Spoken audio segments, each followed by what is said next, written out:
Tonight, a family in Georgia is demanding change more than a year after this 7-year-old boy was killed. Logan Sharpe was playing along a road in Pierce County when he was hit by a car.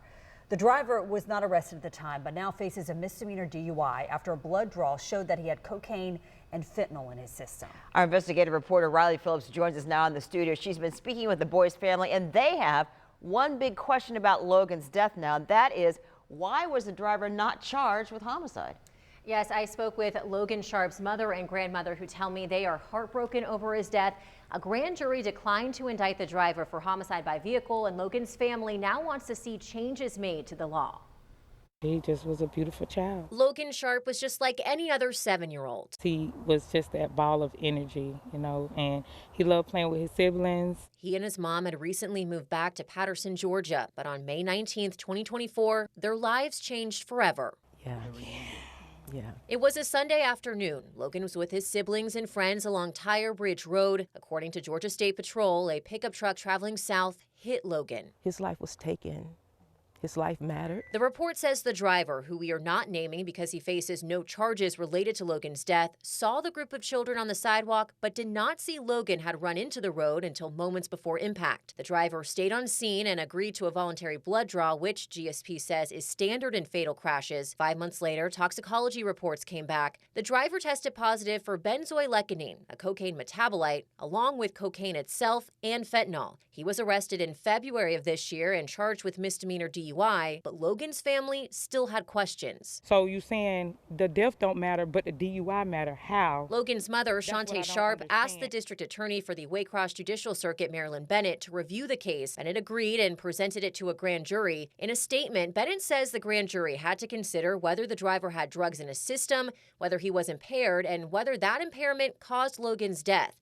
She says GSP's specialized collision reconstruction team found the driver did not violate any traffic laws that contributed to the crash. A DUI expert with the Georgia Prosecuting Attorneys Council also found no evidence of impairment for prosecution. And a GBI toxicologist advised the amount of drugs found in the driver's blood could be impairing, but may not manifest any indicators of impairment for a chronic user. Last month, the grand jury declined to indict the driver on a homicide by vehicle charge. I asked longtime Brunswick attorney Roy Boyd why the presence of drugs alone is not enough. In a criminal case, you've got to show beyond a reasonable doubt that the presence of those drugs brought about impaired driving that directly caused the death. Questions also remain about the toxicology results. I sent them to Dr. Randall Tackett, a professor emeritus at the University of Georgia College of Pharmacy. He says the cocaine's presence suggests recent use since the body processes cocaine quickly. He also questioned whether the driver had a prescription for fentanyl, which would affect tolerance. Without tolerance, Dr. Tackett says the driver could have felt the drug's effects at the time of the crash. I've requested the full toxicology report from the Georgia Bureau of Investigation. I also asked the DA and GSP whether further investigation into the driver's drug use was done to support their findings.